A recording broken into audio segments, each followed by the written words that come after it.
इस प्रश्न को बहुत ध्यान से पढ़िएगा। बहुत सारे यात्रियों के नाम दिए गए हैं। देखिएगा प्रश्न क्या कह रहा है। भारत आने वाले विदेशी यात्रियों में निम्नलिखित में से कौन एक ग्रुप जो दिखाई पड़ रहा है वो पुर्तगाली नहीं है।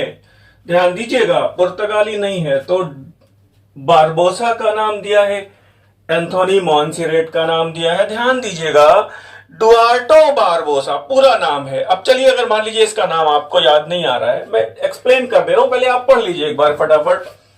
वास्को डिगामा है, बार्थोलोम्यो डियाज है, निकोली कॉन्टी है, एथेनियस निकितिन है, नोनिच है और रुडोल्फ एक्वानिवा है। एक्वानिवा है, ये वाह शब्द कर लीजिए इसको। अब आप देख के जवाब दे पाएंगे और मुझे लग रहा है अगर आप यहां पे जल्दबाजी करेंगे तो दिक्कत होगी। वो कह रहे कौन सा पुर्तगाली नहीं है, ये ध्यान दीजिएगा। नहीं कहीं ऐसा समझ में आ जाए कि कौन सा पुर्तगाली है और हम लोगों ने फटाफट ये लगा दिया तो ये गलत हो जाएगा। ये तो पुर्तगाली है ही, ऑलरेडी अंडरस्टूड है कि ये पुर्तगाली है। वास्को डिगामा पुर्तगाली है, आपको पता है। और बार्थोलोम्यो डियाज वो पहला पुर्तगाली नाविक है जो पूर्वी देशों के लिए खोजे जाने वाले समुद्री मार्गों के लिए पूर्वी देशों की समुद्री यात्रा पर निकला था। और आपको पता होगा कि ये 1487 में निकला था और अफ्रीका महाद्वीप के दक्षिणतम बिंदु तूफानी अंतरीप तक पहुंचा था। ये बात तो आपको पता है। और फिर बाद में डॉन हेनरिक वो कहते हैं केप ऑफ गुड होप इसका नाम करते हैं, उत्तम आशा अंतरीप। क्यों? क्योंकि इसके आगे जाने पर वो पूर्वी देशों के लिए एक नए समुद्री मार्गों के खोजे जाने की उत्तम आशा, गुड होप बरकरार थी। तो फिलहाल ये दो तो पुर्तगाली हैं, आपको पता है।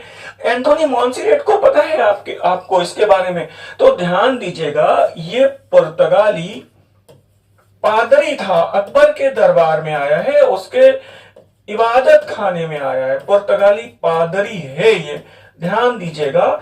और उस जेसुइट मिशन का, उस पुर्तगाली जेसुइट मिशन का नेतृत्व करने वाला कौन था? तो वो रुडोल्फ एक्वानिवा थे। अकबर के जो फतेहपुर सीकरी में इबादत खाने में जो मिशन आया था, पुर्तगाली जेसुइट मिशन या ईसाई धर्म प्रचारक मिशनरी जो आई थी, तो उसका नेतृत्व रुडोल्फ एक्वानिवा के पास था। एंथोनी मॉन्सेरेट उसमें एक पादरी था। और आपको शायद याद आ रहा हो फ्रांसिस हेनरी क्वेज का नाम याद आया होगा। ये इसमें दुभाषिया था, बाइलिंगुअल था, फारसी भी जानता था और पोर्तुगीज भाषा भी जानता था। और शायद आपको जान के ये भी एक प्रश्न आया है कि अकबर ने एंथोनी मॉन्सेरेट को अपने पुत्र मुराद का शिक्षक नियुक्त किया था ताकि मुराद पुर्तगाली भाषा सीख सके। फिलहाल एंथोनी मॉन्सेरेट ने ही अकबर को ईसाई धर्म की जो मूलभूत शिक्षाएं हैं, मानवतावादी शिक्षाएं हैं, इससे अकबर को परिचित करवाया। और अकबर ईसाई धर्म की जो मानवतावादी दृष्टि है बहुत, उससे बड़ा प्रभावित हुआ। और मैं आपको बताना चाहता हूं कि इन ईसाई मिशनरियों को इस बात की बड़ी भूल हो गई कि शायद अकबर हिंदुस्तान का बादशाह ईसाई बन जाएगा। और इस बात को उन्होंने अपने देश पुर्तगाल को लिखा कि हम बहुत जल्दी ही हिंदुस्तान के बादशाह को ईसाई धर्म में कन्वर्ट कर लेंगे और फिर पूरा हिंदुस्तान ईसाई बन जाएगा। फिलहाल ऐसी बात हुई नहीं। उन्होंने अकबर की जो सहिष्णुतापूर्ण, उदारतापूर्ण नीति थी उसका गलत अर्थ लगाया था। तो इसका मतलब ये है कि ये भी पुर्तगाली हैं, ये भी पुर्तगाली हैं और ये भी पुर्तगाली हैं। वो कह रहे पुर्तगाली कौन नहीं है? तो ये है एथेनियस निकितिन और निकोली कॉन्टी। अब ये बात बहुत अच्छे से आपको समझ में आ गई होगी। और ये भी पूछा गया है कि ये बताइएगा वो रूसी अश्व व्यापारी कौन था? तो निकितिन का नाम आप समझ पा रहे हैं। यूरोपीय यात्रियों, राजदूतों और यात्रियों में फर्क है भाई, ये बात भी ध्यान रखिएगा। राजदूतों और यात्रियों में फर्क है। ये आए हैं और कब कब किसके किसके दरबार में आए हैं, कौन कौन सी पुस्तकें लिखी हैं, ये सारे प्रश्न आपके लिए बहुत महत्वपूर्ण हो सकते हैं। इसी संदर्भ में कुछ 2-3 प्रश्नों के जवाब आप दे दीजिए। जैसे अगर मैं आपसे ये कहूं कि भारत आने वाला पहला अंग्रेज यात्री कौन है? भारत आने वाला पहला अंग्रेज यात्री कौन है? तो निश्चित तौर पे अधिकांश छात्रों के पास जवाब क्या आता है, वो कहेंगे कैप्टन हॉकिंस। गलत हो जाएगा, आपको ध्यान रखना चाहिए, और वो है थॉमस स्टीवेंस। ध्यान दीजिएगा, भारत आने वाला पहला डच यात्री कौन है, भारत आने वाला पहला फ्रांसीसी यात्री कौन है। मतलब आपको बड़ा कंफ्यूजन है अभी भी इन मैटर्स को लेकर के, बड़ा कंफ्यूजन है। और फिर ये एक प्रश्न और आया था कि जहांगीर ने वो ब्रिटेन के जो शासक जेम्स प्रथम ने जहांगीर के दरबार में किस राजदूत को भेजा था? तो ध्यान रखिएगा, वो थॉमस रो को भेजा था। कैप्टन हॉकिंस को बेसिकली भेजा गया था अकबर के दरबार में। वो अकबर के नाम लिखा गया पत्र लेकर आया था, लेकिन परेशानी यह हुई कि भारत में उस समय तक अकबर की डेथ हो चुकी थी।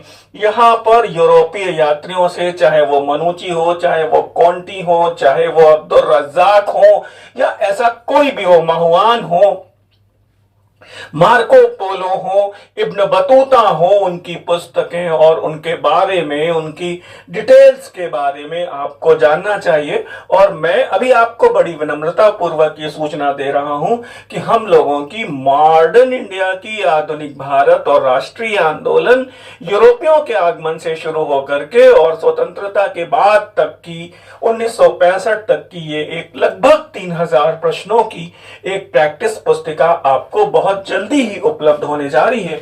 और जैसा कि मैंने आपको बताया है, बहुत विनम्रता से बता रहे हैं आपको, ये हम लोगों की मध्यकालीन भारत पर एक अमृत गंगा प्रैक्टिस सेट आपको उपलब्ध करवाया गया है।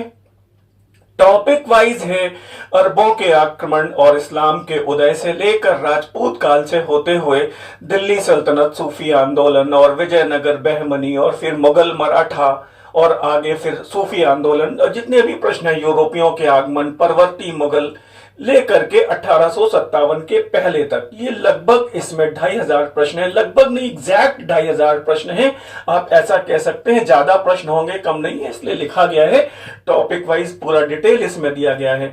तो और एक, जैसा कि हम लोग पहले आपको बताते रहे, ये हम लोगों की प्राचीन इतिहास की अमृत संजीवनी के नाम से है। टॉपिक वाइज प्रागैतिहासिक काल से लेकर के और ये पूर्व मध्यकाल तक, इसमें 3000 टॉपिक वाइज प्रश्नों का संकलन है। और ये अमृत गंगा हमारी 2500 प्रश्नों का संकलन है। आप चाहें तो इन दोनों पुस्तिकाओं को, अमृत गंगा को मध्यकालीन इतिहास में अपने रिवीजन को एक दिशा देने के लिए, और प्राचीन भारत में प्रागैतिहासिक काल से आगे तक, पूर्व मध्यकाल तक 3000 प्रश्नों को टॉपिक वाइज हैं, अध्ययन की दिशा को निर्धारित करने के लिए, अपनी पढ़ाई का स्तर परखने के लिए, और परीक्षोपयोगी जो मानक हैं प्रश्नों के, उनको समझने के लिए आप इन पुस्तिकाओं को स्क्रीन पर दिए गए नंबरों पर संपर्क करके मंगा सकते हैं। और आइए अब देखते हैं हमारा अगला क्वेश्चन क्या कह रहा है।